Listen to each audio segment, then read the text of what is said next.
Hello guys, welcome back to English Medium. Today we're sharing a powerful story.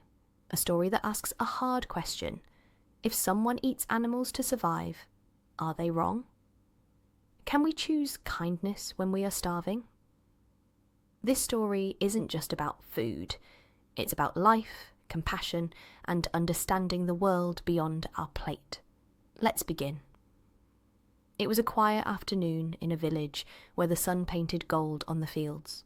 Under an old banyan tree, a teacher sat reading a worn-out book, his eyes calm and thoughtful. A curious boy walked up to him. His face looked serious, like a child holding a heavy question in a small heart. "Sir, can I ask you something?" the child said. The teacher smiled gently. "Of course, child. You never need permission to seek truth." The child sat beside him. "Yesterday, I heard some people say, killing animals is wrong. Everyone should be vegan. But what about the people who can't afford that? What about those who live in poor places or villages? Are they wrong too?" The teacher slowly closed his book and looked at him with warm eyes. "That's a powerful question, my child. Sit with me. This answer deserves time and heart." They both sat silently for a moment, only the sound of distant birds filling the space. "Do you know what the word choice means?" the teacher asked. "It means when you can pick one thing or another," the boy replied. "Exactly," said the teacher. "Now let me ask you this. Can a man who has no money choose between two meals?" "No, sir. He eats what he gets, if he even gets anything." That is the truth. Veganism is a choice, and choices belong to those who have the freedom to choose. The boy nodded slowly, as if understanding something new but heavy. "But don't animals feel pain? Shouldn't we stop hurting them?" "Yes, they do. Cows cry when their babies are taken. Goats run when they sense danger. Chickens panic when caged. Their pain is real. But pain is only one part of the story. Survival. That's the other." The teacher leaned in a little and said, "Let me tell you a story from the mountains. High in the cold hills of the Himalayas, there lived a man named Pema. No roads, no markets, just snow, rocks, and his little family. Pema had a few yaks. They gave him milk. Once a year, he would take one for meat, not out of greed, but to survive the frozen months. One day, a tourist came and shouted at him, "You're cruel! How can you kill animals? Go vegan?" Pema looked at him and said quietly, "You come here with boots, jackets, and food from cities. I have none of that. You have a choice. I have a family." The child sat in silence for a moment. So, he wasn't bad. He was just human. We must not judge people for surviving. We can only guide them when they are ready to choose something better. The boy was quiet, but then he asked, "In cities, many people eat animals just because they like the taste. Isn't that worse?" "Yes, it is. When you can live without causing harm, but still choose harm, that is not survival. That is habit or ignorance. That's why veganism started, to reduce suffering.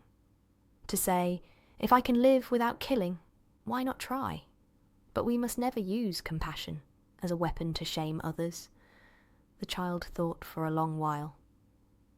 "Sir, are you vegan?" he asked. The teacher smiled.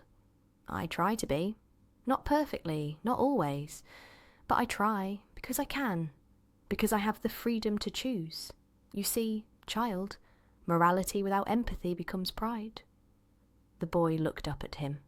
"So if someone is poor and eats animals, they're not evil?" "Evil is a strong word. Let me ask you this. If a poor man steals a roti to feed his child, is he evil?" "No, sir. He's just hungry." "Exactly. Now replace that roti with a fish from the river. It's the same story. Pain is pain. but survival is also sacred. They sat quietly. The wind whispered through the leaves above. "Do you know, even our ancestors ate animals," the teacher said. "But they didn't build factories to kill them. They didn't inject them. They didn't waste their lives for taste alone. They prayed. They took only what they needed. And they gave thanks. It was not cruelty. It was a bond with nature." Then why do some people act like anyone who eats meat is a monster? Because when we find a better path, we often forget that others are still walking on the road we left behind. Some people speak from pain, some from pride. Few speak from understanding. Our job is not to force. It is to plant seeds of awareness and water them with respect. So, what should I do, sir? Live with awareness, eat with intention, respect life, whether it grows from the ground or walks on it. If you can reduce harm, do it. If you cannot, be gentle with yourself and never look down on someone who's still learning, still surviving. The child looked up at the sky. It was wide and open. So in the end, kindness is not about being perfect. No, child. Kindness is about being aware and being willing to do better when you can. Kindness is about being aware and being willing to do better when you can. The boy thought again, his fingers playing with a fallen leaf. "Sir, do you think one day the world will stop eating animals?" The teacher smiled gently, his eyes watching the sky. "Maybe not all at once, maybe not even soon, but change doesn't come like lightning. It comes like dawn, slowly, gently, one light at a time. A single person making a kind choice may not change the whole world, but it changes something, and that something matters." He then placed a hand on the boy's shoulder and said, "Remember this always. Compassion should not make you proud. It should make you humble. If you know a better way, teach it with love. If you walk a kinder path, don't walk alone. Hold someone's hand, guide them, but never drag them." And as the sun dipped low, the boy looked at the teacher, a little wiser than before. In his heart, he knew he may not change the whole world, but he could begin with his plate, his choices, and his kindness. And that, my friends, is the message. Veganism is not a rule book. It's a choice, one that makes sense when you have the resources, awareness, and ability to choose it. But in the world we live in, not everyone has that luxury. Some eat to survive, others eat out of habit. And in between, there's space for compassion, understanding, and growth. So before we judge someone's plate, let's understand their life. Before we preach a path, let's ask, do they even have shoes to walk it? Let kindness guide us, not ego. Let awareness shape us, not arrogance.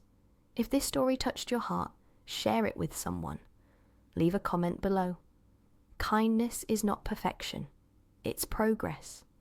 And don't forget to subscribe to English Medium, where we teach English through stories that feed your soul. Thank you for watching. See you in the next video.